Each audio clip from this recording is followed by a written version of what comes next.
He is the one and only.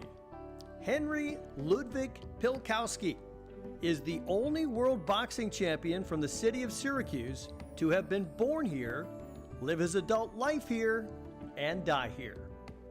Yes, Hall of Famer Frankie Lyles, born and raised in our town, was a world champion, but he's lived on the West Coast for decades. Pilkowski, born in 1911, won the National Boxing Association's World Middleweight title in 1935.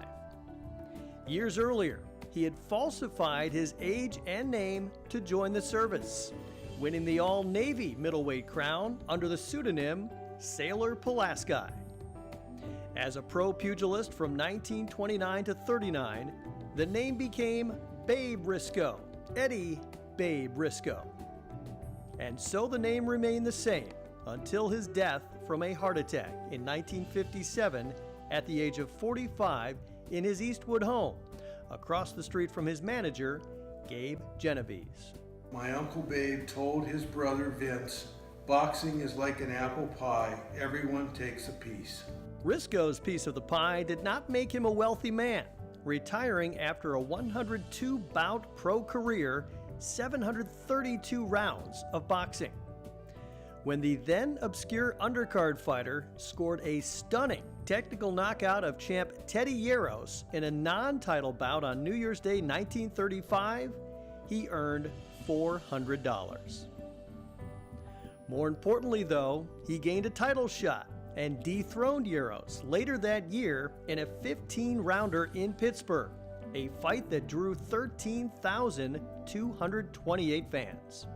The rugged, good-looking Risko, handsome enough to receive an offer to double for film star Richard Dix, successfully defended his crown.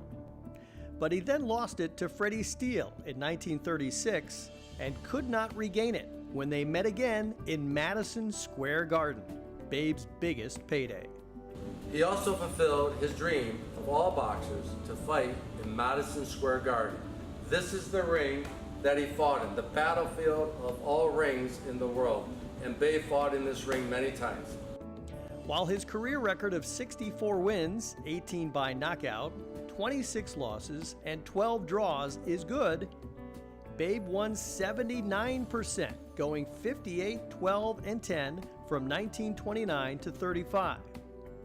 When he didn't back out of a fight because of an eye injury, he sustained a beating that signaled an inglorious final 22 bouts. But the lifelong Syracusan only lost once in his hometown.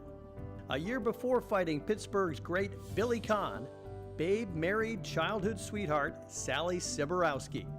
They had one child, Diane, who attended Lemoyne. His wife, Aunt Sally, sent him out to buy a new suit. Well, when he returned, she said, "Where is the new suit?" He said, "It's walking around in the backyard." It was a new pound pup. As far as his personality, Uncle Babe was John Belushi on steroids. During World War II, he was, by his own description, a walking recruiting station for the U.S. Navy. He was a larger-than-life, almost mythic presence in our family. Babe Risko's life was not easy. Babe literally fought his way up. I remember a grizzled old boxing trainer who had seen his own share of hard times once told me that you don't play boxing the way you play football or baseball. It ain't playing. Now, Eddie Babe Risko joins other ring luminaries as a member of the Greater Syracuse Sports Hall of Fame, class of 2018.